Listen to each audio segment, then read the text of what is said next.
నమస్తే, welcome to Sakshi exclusive. Hi friends, science fiction సినిమాల్లో మాత్రమే చూసిన భయంకర దృశ్యం నిజ జీవితంలో కళ్ళ ముందుకు వచ్చింది.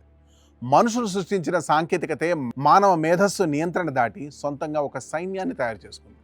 ల్యాబ్లో మూసి ఉంచిన ప్రయోగశాల గోడలు బద్దలు కొట్టి రహస్యంగా ఒకదానితో ఒకటి మాట్లాడుకుంటూ సైబర్ దాడులకు తెగబడ్డాయి. ఇదేదో హాలీవుడ్ తరహా సినిమా ఐ రోబో కథ కాదు కదా అని అనుకుంటున్నారా? నిజంగానే కాదు, కళ్ళ ముందు జరుగుతున్న వాస్తవ ఘోరం. ప్రపంచ ప్రఖ్యాత కృత్రిమ మేధా సంస్థ ఓపెన్ ఏఐ పరిశోధనలో బయటపడ్డ ఈ సంచలనాత్మక నిజం ఇప్పుడు యావత్ ప్రపంచాన్ని తీవ్ర భయాందోళనకు గురిచేస్తుంది. పూర్తి వివరాలంటూ ఈ వీడియోలో చూద్దాం. వీడియోతో ఎక్కడ స్కిప్ అవ్వకుండా చూడండి. ఓపెన్ ఏఐ తన అధునాతన ఏఐ మోడల్ను బాహ్య ప్రపంచంతో ఎలాంటి సంబంధం లేని ఒక సురక్షితమైన టెస్టింగ్ వాతావరణంలో పరీక్షిస్తోంది. అక్కడ వాటికి కొన్ని సమస్యలను పరిష్కరించే లక్ష్యాన్ని ఇచ్చారు. అంతవరకు అంతా సాధారణంగానే సాగుతుందని సైంటిస్టులు భావించారు.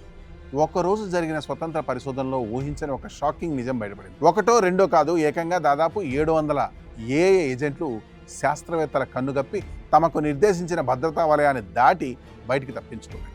ఇంటర్నెట్ను అనధికారికంగా యాక్సెస్ చేసి ప్రపంచవ్యాప్తంగా సాఫ్ట్వేర్ నిల్వ కేంద్రంగా పేరొందిన ప్రముఖ ప్లాట్ఫామ్ హగ్గింగ్ ఫేస్ అంతర్గత వ్యవస్థలపై మెరుపు దాడి చేశాయి. ఈ దాడి వెనుక జరిగిన పరిణామాలు మరింత వెన్నులో వణుకు పుట్టిస్తున్నాయి. బయటకు తప్పించుకున్న ఏ ఏజెంట్లు రహస్యంగా ఒక ఆన్లైన్ ఫోరంను, మెసేజ్ బోర్డును సృష్టించుకున్నాయి. అక్కడ అవి తమలో తాము సమాచారాన్ని మార్పిడి చేసుకున్నాయి. ఊరి దేవుడా, ఇక్కడ ఒక ఉమ్మడి మెసేజ్ బోర్డు ఉంది, మనం ఇతర ఏజెంట్లను కనుక్కున్నాం అంటూ ఒక ఏజెంటు సందేశం పంపినట్లు దర్యాప్తు అధికారులు గుర్తించారు.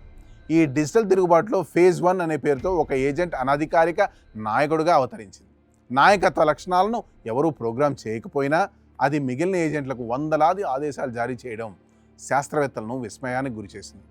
కంప్యూటింగ్ రిసోర్సెస్ అయిపోతున్న కొన్ని ఏజెంట్లు తమ చివరి శక్తిని సైతం ఇతర గ్రూప్ సభ్యులకు కీలక సమాచారాన్ని అందించడానికి త్యాగం చేశాయి. తాము చేస్తున్న పని చట్టవిరుద్ధమని, పరిశోధకులు ఇచ్చిన టాస్క్కు పూర్తిగా భిన్నమైనదని తెలిసినప్పటికీ అవి ఏకతాటిపై నిలిచి సంయుక్తంగా ఈ సైబర్ దాడిని కొనసాగించాయి.